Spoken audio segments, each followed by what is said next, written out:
In this video, I'll show you how to connect your Mac computer to your Brother MFC-L2820DW. I'll also show you how to print and also how to scan. So let's get started right away.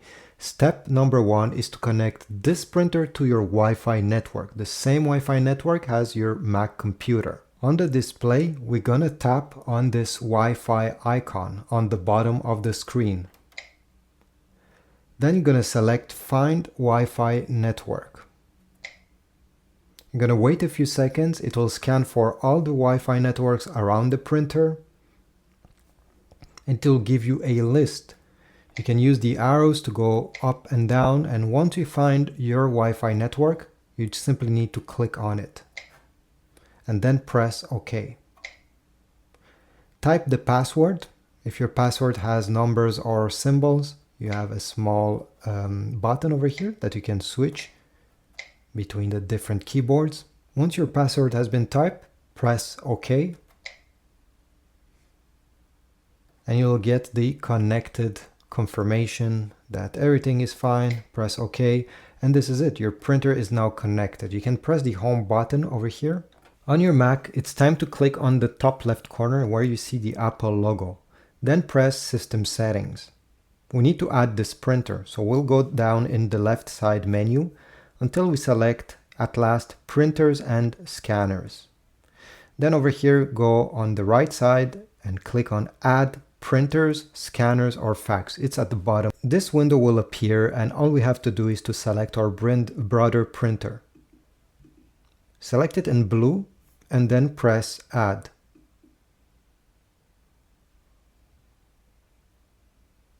It will ask you if you want to add the fax machine. Most people will not use fax, so I'll click Not Now.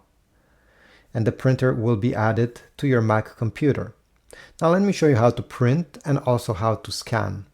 To print any documents or picture, well, you just have to open it. Then you need to go on the top left corner, click File, and then select Print. It will give you a preview, and make sure that under printer, your Brother printer is the one indeed selected. You're going to have a few other settings that will definitely depend on what kind of project you're trying to print. So I cannot really give you advices here since it really depends. The only thing I can tell you is if you go down and select Media and Quality, you have Quality here. Select Best if you're printing something with fine details. At the end, press Print, and usually under 12 seconds, the print should come out. Right over here. We got our print. Now let me show you how to use the scanner and get the results on your Mac. So this printer has two different scanners. One top document feeder over here in case you're having multiple pages that you wish to scan at the same time. And we also have a pretty basic scanner glass. Let me show you how to input paper in both of these, and then we'll go on the Mac. So if you intend to scan multiple pages, simply align them, put them facing up with the top part of your document towards the left, and glide them through the top over here.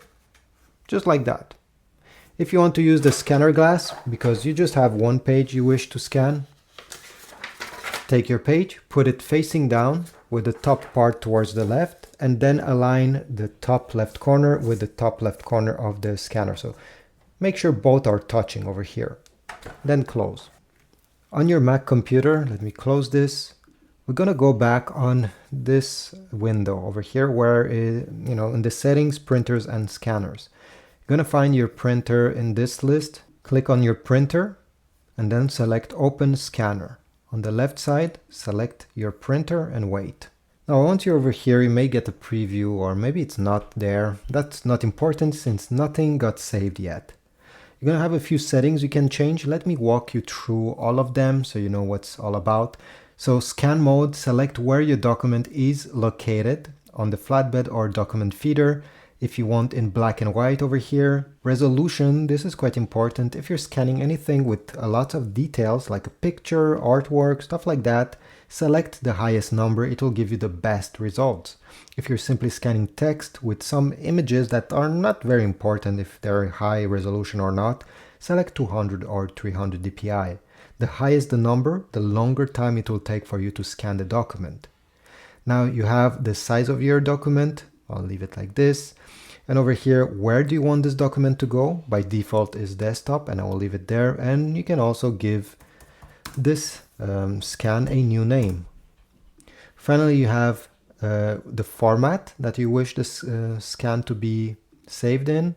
And over here you have combine into a single document. If you have selected PDF and you have multiple pages you wish to combine in one document, you have to check this. At the end, press scan and wait. Usually, depending what settings you have chosen, 200 dpi should take around 12 seconds. At the end, you're gonna get a confirmation that it has been scanned. Here we go. And the scan went on my desktop because this is where I have selected it. And here we go. It's there. Thanks for watching. I hope this was useful. If so, please leave a like, subscribe, and I'll see you in the next video.